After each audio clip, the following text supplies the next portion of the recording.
everyone! Ang ating lesson for today is all about sine, sum, and difference formula. The sine sum formula is given by sine A plus B equals sine A cosine B plus cosine A sine B, and the sine difference formula is given by sine A minus B equals sine A cosine B minus cosine A sine B. Now, ating papansin na ang pinagkaiba lang ay ang operation na ginagamit. Of course, sa sine sum formula, ang operation syempre ay addition.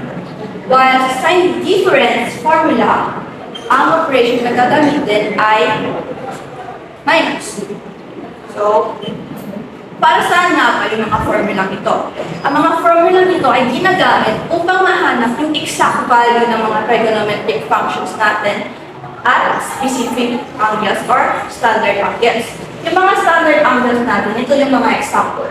0 degrees, 30 degrees, 45 degrees, 60 degrees, 90 degrees, and 100 degrees. And I have here an example. Find the exact value of sine 75 degrees. First, isipin natin kung ano nga ba yung gagamitin natin. Either sine sum formula or ang sine difference formula. Sa example na ito, ang gagamitin natin ay ang sine sum formula. Tapos, maghahanap tayo ng dalawang standard angles na kapag inad natin, ang sagot ay 75 degrees. Sine 75 degrees, yung angle na yun is equal siya sa 30 degrees and 45 degrees. So, if yung A natin ay 30 degrees and yung B natin is 45 degrees. Tapos, yung gagamitin natin formula ay yung sine sum formula. Then, we have sine. Substitute lang natin yung A and B sa formula. A, which is 30 degrees, plus B, 45 degrees. Tapos, sine A is 50. Tapos, cosine, 45 degrees. Plus, cosine A, cosine 50 degrees. And sine, 45 degrees. Para malaman natin yung mga value ng mga sine and cosine dito, pwede natin gamitin yung unit circle or para mas mapadali, gamitin na lang natin yung mga calculator. So, sine 30 is 1/2 and cosine 45 is square root of 2 over 2 plus cosine 30 square root of 3 over 2 multiplied by sine 45, which is square root of 2 over. Tapos, simplify lang natin. 2 times 2 is 4. Then 1 multiplied by the square root of 2 is 1. Plus square root of 3 times square root of 2 is square root of 6. 2 times 2 is 4. Tapos, may same denominator tayo. So, copy lang yan. Magiging 4. And, yan. Ito yung value ng sine 75 degrees. Second example, find the exact value of sine pi over 12. Since yung pi over 12, it can be found by subtracting pi over 3 and pi over 4. Ito yung magiging A and B natin. Tapos, yung gagamitin formula ay yung sine difference formula. Substitute lang natin yung mga given sa formula. Sine A natin is pi over 3 minus pi over 4 tapos equals sine A sine pi over 3 multiplied by cosine B pi over 4 minus cosine A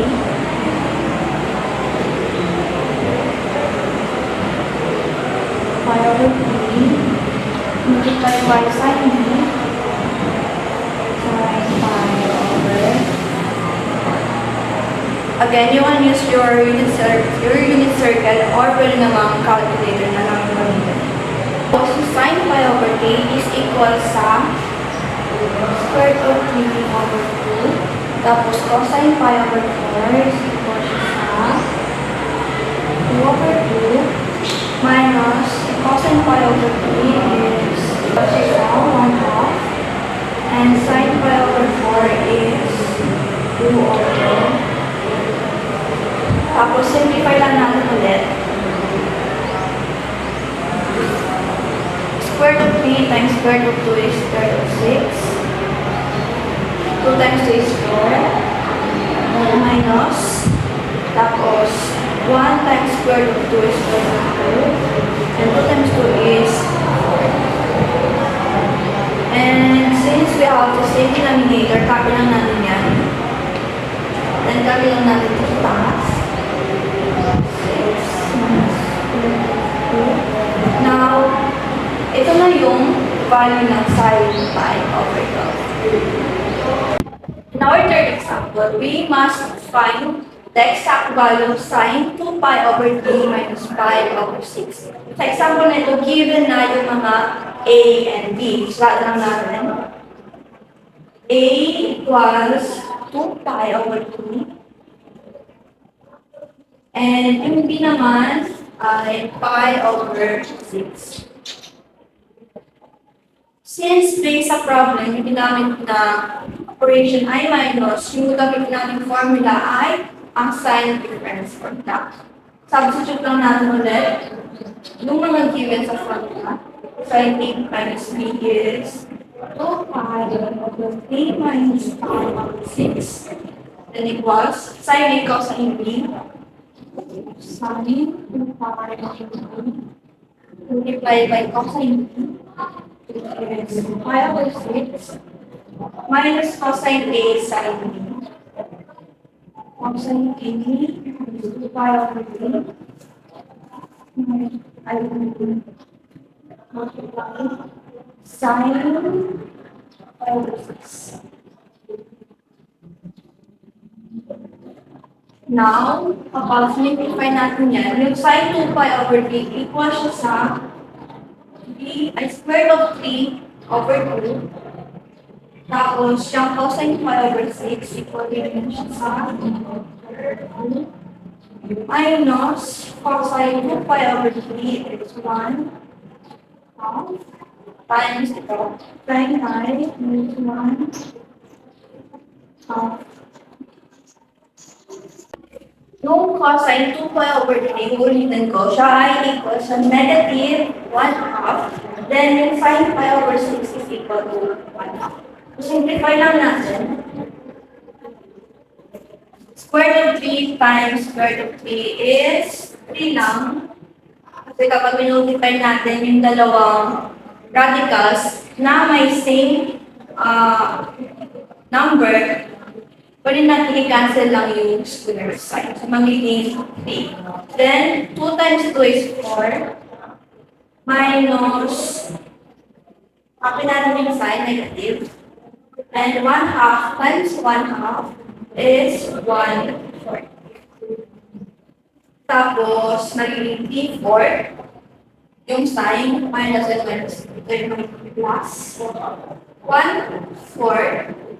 And sin 2 pi over 3 minus pi over 6, it is equal to 1. Yan.